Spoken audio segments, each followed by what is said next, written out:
नमस्कार दोस्तों, स्वागत है आपका हमारे शो चेतन टॉक्स में। मैं हूं आपका दोस्त चेतन सिंह। जैसा कि हमने पार्ट 1 में जाना था हमारे गांव के एक बुजुर्ग की कहानी, कैसे उन्होंने 1971 के युद्ध में भाग लिया और अपना योगदान दिया। तो उसी सिलसिले में आगे बढ़ते हुए आज पार्ट 2 में जानेंगे उनके सैनिक से एक संत बनने की कहानी, उनके पूरे आध्यात्मिक जीवन के बारे में। तो चलिए शुरू करते हैं इस कहानी को। नमस्कार बाबू जी, नमस्कार। स्वागत है आपका हमारे शो में। आज का जो हमारा पहला सवाल है वो है, जब 1982 में आप जब रिटायर हुए, जी, तो उसके बाद में आपने क्या करने की सोची? ऐसा है कि रिटायर होने के बाद सेना में नौकरी करनी थी, कर ली। जी, लेकिन मनुष्य जीवन में है नहीं, सब कुछ अर्थ ही सब कुछ नहीं होता है। जी, तो फिर मनुष्य जीवन को जीने के लिए जो है फिर आगे का क्रम शुरू किया। जी, तो गृहस्थ जीवन जीना है, तो जी, गृहस्थी के अंदर जो है स्त्री और पुरुष जी, दोनों का तालमेल बरोबर बैठा रहता है, तो वो गृहस्थी कहते हैं उसको। जी, सही। खैर, सुख में गृहस्थी उसी को कहते हैं। जी, तो उस समय जब मैं रिटायर हुआ, सब तब संतान तो थी नहीं, जी, क्योंकि सेना में 17-18 साल हुँ, निकल गए जी, और ऐसा कोई योग बना ही नहीं जिससे कि संतान प्राप्ति हो। जी, और स्त्री का, जी, स्त्री जब तक संतान सुख की प्राप्ति नहीं करती है तब तक वो स्त्री भी अपूर्ण होती जी, है नहीं। तो हमें जो है गृहस्थ गृहस्थ के सभी पहलुओं को मद्देनजर रखते हुए जी, जीना है। तो फिर मैंने जो है निश्चय किया जी, कि पुनः मुझे अर्थ के अर्जन के लिए जी, कहीं जो है नौकरी इत्यादि नहीं करनी नहीं है करनी, और गृहस्थ जीवन को सुचारू रूप से जीना है, जीना है। क्योंकि मनुष्य जीवन बार बार तो मिलता नहीं जी, है नहीं। हुँ, इसलिए फिर मैंने ये निश्चय किया। फिर दो, यानी कि गाड़ी के दो पहिए, स्त्री जी, और पुरुष, मैं और मेरी पत्नी, जी, है चलती रही गाड़ी। जी, फिर कृषि कार्य, जी, खेती बाड़ी, जी, खेती बाड़ी, क्योंकि खेती करना भी तो जरूरी है, जी, क्योंकि हमारा तो भारत तो एक कृषि प्रधान देश जी, बोलिए। है नहीं। जब सभी जो है नौकरी में हुँ, या कहीं जो है अर्थ अर्जन में ही लग जाएंगे तो फिर अन्न कौन पैदा करेगा। जी, ये भी तो है। फिर मैंने जो है ये भी किया जी, और खूब जो यानी कि इतनी उत्तम तरीके से, जी, जिसको कि उन्नत कृषि कहते हैं, उस तरीके से मैंने खेती किया।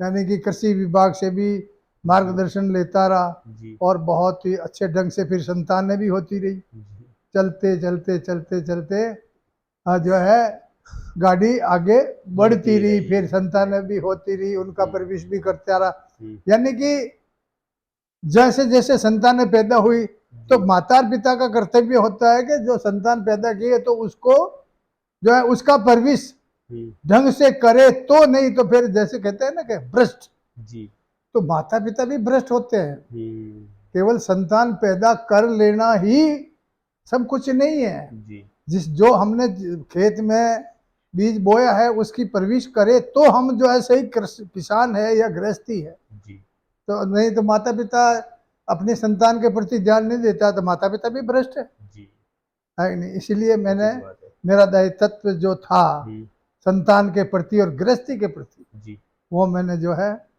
पूर्ण किया। जी, जी, बहुत अच्छा बोलिए।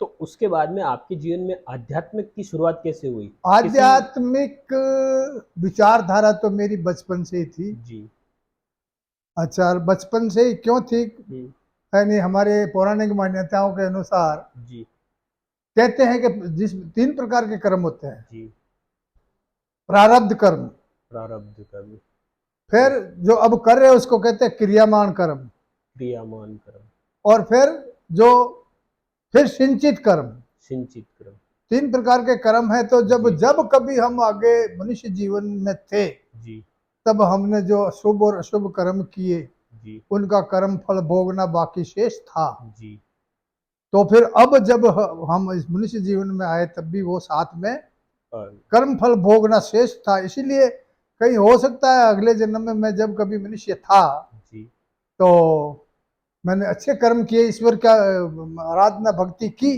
जी, तो मेरे बचपन से ही यानी कि ईश्वर के प्रति आस्था, दो हुँ, दो ही तो होते हैं मनुष्य में, जी, आस्तिक और नास्तिक। नास्तिक, जो ईश्वर को सत्ता, ईश्वर की सत्ता को मानता है वो तो आस्तिक। आस्तिक है, और जो नहीं मानता है वो नास्तिक है।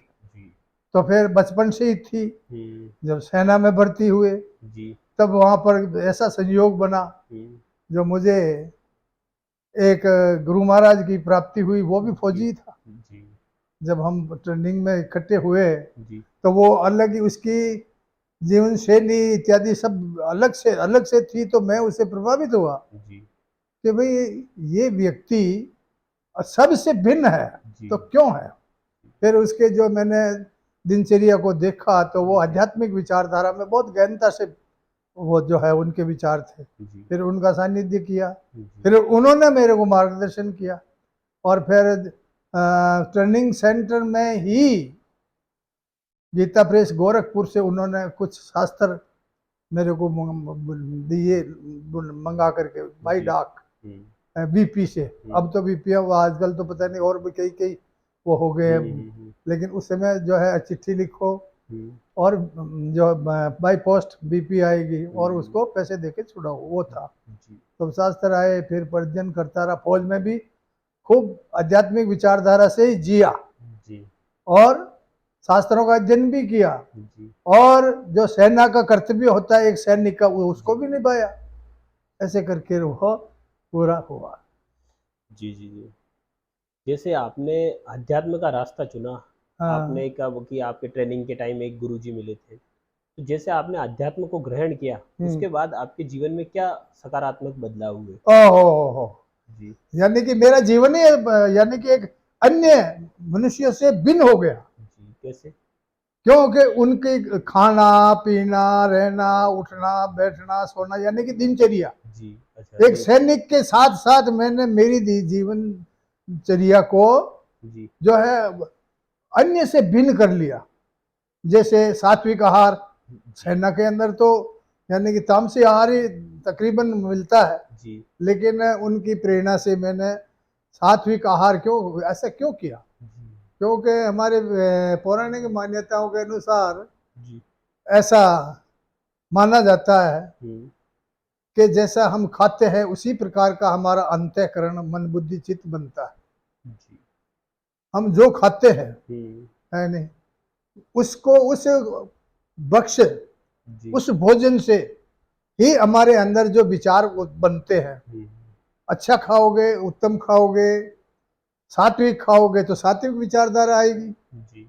और अगर आप तामसी आहार करोगे तो आपके अंदर अहंकार की प्रबलता बढ़ेगी। जी। तो ऐसे करके मैंने जो है भोजन भी सात्विक सात्विक। आहार करता रहा, और बाकी हम जीवन में कभी अर्थ को महत्व नहीं दिया है नहीं। लोग तो आजकल पैसे के लिए भागते हैं है नहीं, कि 10 हो गए तो 20, जो 10 20 50 भये सत हो 1000 तू लाख मंगेगो है नहीं। एक दादू दयाल जी महाराज का एक दोहा है, छंद है, जो 10 20 50 भये सत हो 1000 तू लाख मंगेगो, कोटि अरब खरब, कोटि कहते करोड़ को, करोड़ को, कोटि अरब खरब असंख्य, असंख्य जिसकी कोई गिनती ना हो नहीं, कोटि अरब खरब असंख्य, पृथ्वीपति होने की चाह करेगो। पृथ्वीपति यानी राजा इस धरती का है नहीं, फिर धरती का राजा होने पर भी अंदर की मन की भूख नहीं मिटेगी। फिर के स्वर्ग लोक पाताल लोक समस्त जो तीनों लोकों का ही स्वामी मैं हूँ। इसलिए जो मन की भूख कभी मिटती नहीं। मैंने इसके ऊपर आध्यात्मिक विचारधारा से अंकुश लगाया। जी। जी। जी। जैसे आपने एक सैनिक का जीवन भी जिया, उसके हाँ। रिटायर होने के बाद में आपने आध्यात्मिक की ओर चले, समाज सेवा भी की। तो इस यात्रा में आपने समाज में बहुत सारी गतिविधियां देखी, उसमें कई बुराइयां भी थी तो अच्छाइयां भी थी। तो आज के इस समाज में सबसे ज्यादा जागरूकता किस चीज की है? आज के अभी अब जो वर्तमान परिदृश्य चल रहा है हमारे जी। देश का, जी। हमारे देश का प्रदेश का, जी। और हमारे छोटे स्तर पर ले हमारे गांव का, जी। तो अभी वर्तमान में जी। क्या है कि संसार पूरा जी। अर्थ के पीछे दौड़ रहा है, हम्म। और आध्यात्मिक जी। शांति कहाँ मिलेगी, केवल और केवल अध्यात्म अध्यात्म। है नहीं। जब शांति की और ढूंढ मतलब कि शांति खोज के लिए प्रयास कर रहा है, लेकिन शांति मिलेगी कहाँ से जब तक अंदर शांति नहीं है तो। जी इसीलिए आज के परिदृश्य में जी हमारी आने वाली पीढ़ी को जो आध्यात्मिक विचारधारा धारा से जुड़ करके और जो हमारे भारत में सनातन संस्कृति के जो लक्ष्य हैं, सनातन संस्कृति की जो वैल्यू है दुनिया के अंदर, उसको जो है हमारी संतान के अंदर भी होना, नहीं तो बाकी क्या है, पिछले अभी जो वर्तमान जो परिदृश्य चल रहा है, जो है हमारी जो पीढ़ी है वो पाश्चात्य सभ्यता की ओर है। क्यों? पाश्चात्य सभ्यता में तो केवल और केवल पशुओं की तरह ही जीना है तो है नहीं। तो मतलब समाज को अपना सनातन धर्म है वो वाली संस्कृति अपनानी चाहिए, बिल्कुल अपनानी चाहिए। क्योंकि ये जो वैसे मानते हैं कि संसार के अंदर बाकी मानते नहीं है, यानी कि मैंने पढ़ा है शास्त्रों के अंदर कि संसार के अंदर कोई एक आध्यात्मिक विचारधारा है तो वो केवल और केवल सनातन संस्कृति, जिसके अंदर देखो एक विचार करने का बिंदु है जी कि दुनिया में जितनी भी भाषाएं हैं, संसार में जितनी भाषाएं हैं, जिसमें वर्णमाला जो है बहुत कम है, और हमारी वर्णमाला में, भारतीय वर्णमाला में हमारी जो ये संस्कृत जो वर्णमाला है, जिसमें 52 अक्षर है। कितने? 52। वैसे हमारे आम प्रचलन में तो 12 है स्वर। हाँ, 12 स्वर है नहीं, ऐसे लेकर के और ज्ञा तक, और फिर 4 लोभ स्वर है। 4 ये व्याकरण का बिंदु है जी। 4 लोभ स्वर करके 4 लोभ 12 और 4 16 16 स्वर और 36 व्यंजन दोनों मिलकर के 52। किसी दुनिया की ऐसी भाषा में ऐसी भाषा नहीं है जिसके अंदर 52 अक्षर हो, है नहीं। 16 स्वर। अंग्रेजी में कितने? 5 है। 5 है, ए ई आई ओ और यू 5 ही तो स्वर है जी जी। और हमारी भाषा में 16 स्वर है। कितनी सशक्त बात है। यानी कि जितनी भी संसार में भाषाएं हैं जी, वो सब जो है उसकी जननी ये हमारी जो है हमारी है। इसका फिर वेद शास्त्रों में तो बताते हैं इसकी उत्पत्ति जो है ओम से है। अच्छा। है नहीं, जो कहते हैं कि 52 आय एक में मिलिया, है नहीं, और नाम सब था का। ठीक है बहू जी, आपने युद्ध को भी देखा है और शांति का मार्ग भी देखा है। दोनों में सबसे ज्यादा ताकत किसमें है? शांति। शांति में। शांति कैसे है? कैसे? सबसे बड़ा धन ही शांति है, संतोष है जी। है नहीं, जब तक आपके अंदर संतोष नहीं है तब तक जो चीज प्राप्त नहीं होगी तो आपको उसको प्राप्त करने की चेष्टा बनी रहेगी जी। और फिर आप उसको प्राप्त करने के लिए आपको कुछ भी करना पड़ेगा जी।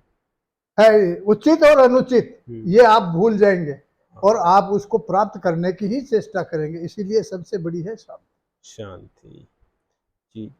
असली वीरता क्या है? हा? असली वीरता क्या है? हाँ, युद्ध जीतना या खुद को जीतना? खुद को जीतना। युद्ध तो एक शैली है। अच्छा, युद्ध एक शैली है। युद्ध तो एक शैली है। और आप जो हमारी युवा पीढ़ी है उसके लिए कोई संदेश? उनके लिए कि जो है हमारी जो पुरानी संस्कृति है जी, उसको बरकरार रखे जी। पाश्चात्य सभ्यता की तरफ अग्रसर ना हो जी। है नहीं, उनसे थोड़ा बच करके नहीं। किसी चीज को देखने में परखने में कोई बुराई नहीं है जी, लेकिन ऐसा नहीं है कि हम अपने आप को ही भूल करके और जो है पशुओं की तरह जीना शुरू कर दें। इसलिए सबसे जीने का माध्यम जो है हमारी संस्कृति है। इसको जो है मैं अपनी आने वाली भावी पीढ़ी को यही कहूंगा जी कि भाई जो है आप जो है संस्कारवान बने। अगर यही जीवन आपको दोबारा मिले तो आप इसमें समाज में क्या परिवर्तन, क्या बदलाव करना चाहेंगे? वो तो ऐसा है कि दोबारा जब मिले, क्योंकि समय परिवर्तनशील है जी।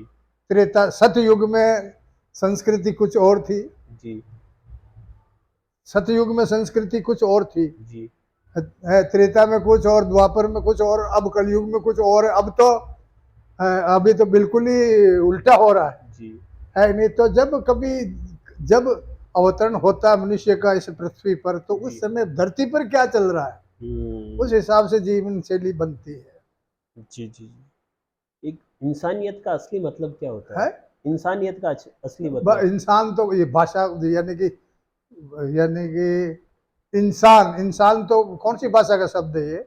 उर्दू का। अच्छा, इंसान उर्दू भाषा। उर्दू का है। जी।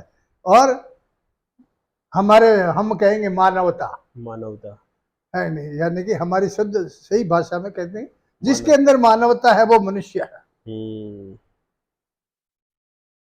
और अभी जैसे आप समाज सेवा में हो और अध्यात्म में हो, शांति का मार्ग आपने चुन लिया। बिल्कुल। अगर अभी आपको देश बुलाए कि सरहद पे, हाँ, तो आप क्या जाएंगे जैसा वापस? हमारा शरीर आज्ञा देगा। जी सबसे पहले तो मातृभूमि है ना। जी, मातृभूमि। सबसे सर्व हमारे जन्म से पहले मातृभूमि, जिसके ऊपर हमने जन्म लिया जी है नहीं? तो आज अगर देश को जरूरत पड़ती है मेरी, जी तो मेरे शरीर से जो जी बन पड़ेगा जी। वो मैं करूंगा।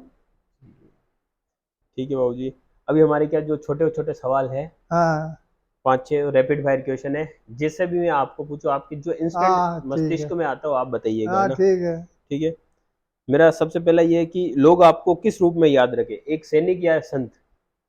ऐसा है कि सूरा और संत एक ही बात जी। है नहीं? सैनिक भी एक संत है वो नहीं? कैसे?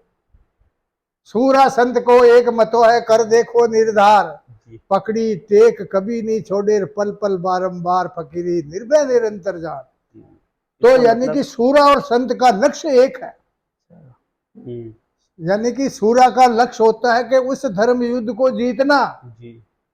और संत का लक्ष्य इस जीवन को जीतना। जीतना। दोनों का ही लक्ष्य एक है, सूरा और हम्म। संत में कोई अंतर नहीं अंतर है। नहीं। ठीक है। आपके अभी तक के जीवन का सबसे कठिन दिन कौन सा है? कठिन दिन मतलब दोबारा कहो, कैसे जैसे कठिन? आपका सबसे, उस समय आपको लगा हो कि अब तो सब कुछ खत्म हो गया है, उस टाइप का, मतलब हाँ, सबसे मुश्किल भरा वो दिन था, ये था। बोलो। हाँ। वो तो उस समय वार्ड, मतलब कि 71 की लड़ाई के टाइम की, यानी कि आज सूर्य अस्त होने वाला ऐसा प्रतीत हुआ था। जी। यानी कि 71 की लड़ाई में 3 बार ऐसे चांस आए थे हम्म। जिससे कि आज इस जीवन का सूर्य बस। अस्त हो जाएगा। लेकिन हम्म। है नहीं कि सुनो भरत भावी प्रबल विलक कहे मुनिनाथ, जीवन मरण हानि लाभ, और यश और अपयश विधि हाथ। हम्म। तो आज बैठा हूं, है कि नहीं? सही है, सही है। और ऐसे ही जीवन का सबसे सुखद पल कौन सा था? है? सबसे जीवन का सबसे सुखद पल कौन सा था? जिस दिन मैंने हम्म। गृहस्थी पूर्ण रूप से कर ली, और अच्छा। मेरी पत्नी को भी बोल दिया कि अब जो गृहस्थ भोग लिया, हम्म। अब तुम्हारी इच्छा अनुसार ईश्वर का भजन करो तो करो, जी। नहीं तो मुझे तो करना। करने दो। जी जी जी। ठीक है। कौन सी चीज आपको सबसे ज्यादा भावुक करती है? है?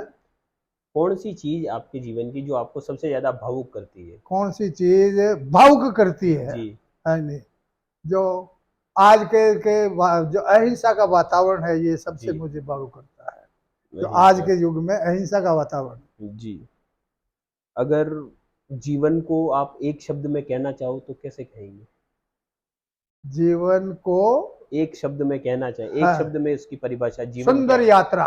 सुंदर यात्रा। जी। और आज के युवाओं को कोई एक सलाह, है? आज की जो युवा मनुष्य बन पीढ़ी, करके जियो। मनुष्य बन करके जियो। ठीक है।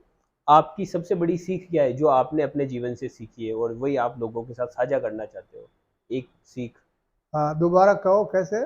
आपके जीवन की सबसे बड़ी सीख क्या है जो आपने सीखी हो स्वयं, हाँ जो आप लोगों को भी सिखाते हो? हाँ, जैसे मैंने मेरे जीवन यात्रा को पूर्ण किया है और कर रहा हूँ, जी इसी प्रकार जी ईश्वर सबको सद्बुद्धि दे, अच्छी बुद्धि दे, जी जिससे कि मनुष्य की तरह वो जी करके इस संसार से जाए। जी। ठीक है। और देश या परिवार? देश। देश। ठीक है। सबसे बड़ा दुश्मन बाहर का या अंदर का? अंदर का। ये कैसे है? अंदर का कैसे थोड़ा? ऐसा है। जी अब ज्ञान दो प्रकार का है, जी एक खंड जी। और एक पिंड। अच्छा, खंड और पिंड। खंड मतलब बाहर का वातावरण, ओके, ठीक है। है नहीं, और एक अपने अंदर आंतरिक वातावरण। जी। तो अंदर जो अपने शरीर के अंदर, हम्म, अपने इस मनुष्य शरीर में हम्म, अंदर का शत्रु कौन है? हम्म। 4 शत्रु है इस शरीर के अंदर। अंदर शरीर के अंदर। 4 शत्रु है, काम, क्रोध, लोभ, मोह और भय। हम्म, ये के यही बाहर भी है, ये के यही बाहर भी है। जितने भी लोग संसार में है, दुखी है या अग्रसर है या हाय हाय कर रहे हैं, वो सब इन्हीं की वजह से। तो ये पहले तो हमारे अंदर का जो है शत्रु मिट जाएगा ना, अंदर का ये भाव, जो 5 भाव मिट जाएंगे, तो फिर किसी प्रकार का भय है ही नहीं। सही, ठीक है। जीत या संतोष? संतोष सही। देशभक्ति एक शब्द में? है, देशभक्ति एक शब्द में? है प्राण न्यौछावर, देश के ऊपर प्राणों का एक न्यौछावर। शब्द में युद्ध की परिभाषा? है एक शब्द में युद्ध की परिभाषा? अहंकार, अहंकार। अहंकार। एक शब्द में शांति? है एक शब्द में शांति। शांति, संतोष। ठीक है। और आपकी कहानी अगर वही एक शब्द में कहनी हो तो? है आपकी जो कहानी है वही अगर एक शब्द में बतानी हो तो? एक शब्द में मनुष्य की तरह जिया हूं। जी जी जी। हमारे रैपिड फायर क्वेश्चन खत्म हुए। अभी मेरा अगला सवाल ये है कि आपने जैसे सनातन संस्कृति के बारे में इतना बताया, लेकिन अपन अभी और देखते हैं, सुनते हैं कि आसपास लव जिहाद का मामले थोड़े ज्यादा बढ़ रहे हैं। तो उसके बारे में जागरूकता के लिए हमारे दर्शकों को कुछ बताओगे इस बारे में? अब ले लव जिहाद तो मतलब कि देखो, इसका शब्द की परिभाषा, जी। लव का मतलब प्यार, जी है नहीं, जी। और जिहाद का मतलब झगड़ा, झगड़ा। जी। यानी कि टकराव, जी। है नहीं। अब प्यार के अंदर टकराव। लेकिन एक कम्युनिटी हमारे देश में, जी। इस्लामिक जी। कम्युनिटी, जी। उन्होंने इसको गलत ढंग से लिया है। बाकी इस्लाम के अंदर कोई ऐसी लव जिहाद जैसी कोई चीज नहीं है ही नहीं, लेकिन स्वार्थी तत्वों ने इसको। तो अभी हमें सचेत रहना, किन्हों? सनातनियों को। क्योंकि आजकल जो ये इलेक्ट्रॉनिक जमाना है, ये क्या इसको क्या कहते हैं, डिजिटल जमाना है, तो इसके अंदर जो है लोग बाग पता नहीं क्या क्या कर लेते हैं, और बड़े बड़े जीवों को फंसा करके, और यानी विशेष करके हमारे देश के अंदर दूसरी मुस्लिम कंट्री वहाँ तो कुछ है ही नहीं। हजार पाकिस्तान में था जो, वहाँ पर हिंदुओं की बिल्कुल ही आबादी खत्म, शून्य हो गई, गौण हो गई। प्रयास ये है इस्लामिक कंट्रियों का, जहाँ उनके पास पैसा बहुत है, और हमारे यहाँ पर जो है लोग बाग निम्न स्तर के जीवन से जीते हैं, तो पैसा ही पैसा, पैसे में प्रलोभन दे करके ले आओ जायद करते हैं। इसलिए हमारी आने वाली पीढ़ी को सचेत रहना है। ठीक है बाबूजी, ये हमारे आज के क्वेश्चन खत्म हुए। अब मेरा एक आखिरी सवाल था, वो था स्वच्छता के लिए। हम हमारे चैनल के माध्यम से एक स्वच्छता कैंपेन चला रहे हैं कि जो जो अपने आसपास गंदगी हो उनको गंदगी ना करे, और जो भी कूड़ा करकट है वो इधर उधर सड़क पर नहीं फेंके, एक जगह इकट्ठा करे। तो आपके माध्यम से हमारे दर्शकों के लिए इस स्वच्छता अभियान के लिए तो मेरी राय तो ये है कि भाई सबसे पहले अपना घर, सबसे पहले अपना घर, फिर गांव, और फिर पंचायत। तो पंचायत स्तर तक भी अगर हम इस स्वच्छता के ऊपर ध्यान दें तो एक बहुत बड़ी उपलब्धि होगी। अब हमारे घर में ही कूड़ा करकट पड़ा है, हम उसको ध्यान नहीं दे रहे, तो सबसे पहले हमें हमारे घर से शुरू करने, इस अभियान को शुरू कहाँ से करना है? हमारे घर से, यानी घर से शुरू करेंगे तभी तो बाहर आएगा। अब जैसे प्रशासन क्या करेगा, कितना भी जोर लगा ले प्रशासन, जब तक कि पब्लिक का सहयोग नहीं होगा, यानी गांव से, घर से अगर शुद्धता सफाई शुरू नहीं होगी, तब तक चाहे सरकार कितने प्रयास कर ले, लेकिन ये शुद्धता नहीं होगी, सफाई नहीं होगी। इसलिए हमें जागरूक करना सबको, हमारे यहाँ के लोकल कम्युनिटी को, कि भाई आप जो है पहले अपने घर से स्वच्छ, फिर बाहर स्वच्छ। भाई जैसे अपनी पंचायत में चल ही रहा है, ट्रैक्टर बाहर, अभी मैं आया जब ट्रैक्टर लग करके डाल रहे। जी लेकिन डाल रहे, कुछ तो लोग देखते हैं कि भाई ट्रैक्टर आएगा तो बाल्टी में कचरा इकट्ठा करते हैं, कई ऐसे अभी अपने घर में ही उठा करके बाहर, जबकि बाहर रिबस्टिन पड़ा है, जी कचरा का पात्र पड़ा है, लेकिन नहीं डाल रहे उसमें। तो ये थोड़ी सोच है। जी ठीक है बाबू जी, बहुत बहुत ठीक है, धन्यवाद आपका हमारे साथ जुड़ने के धन्यवाद लिए। धन्यवाद। तो दोस्तों, आज हमने जाना हमारे गांव के बुजुर्ग श्रीमान सेवानिवृत्त पांचू सिंह जी चौहान की कहानी के बारे में। कैसे उन्होंने 1971 के युद्ध में भाग लिया और उसके बाद जब आर्मी से सेवानिवृत्त हुए तो उन्होंने अध्यात्म का रास्ता चुना और समाज सेवा की। इसी तरह की प्रेरणादायक कहानियों के बारे में जानने के लिए देखते रहिए चेतन टॉक्स। तब तक के लिए पढ़ते रहिए, बढ़ते रहिए और अपने घर के आसपास साफ सफाई रखिए। धन्यवाद। जय हिंद, जय भारत।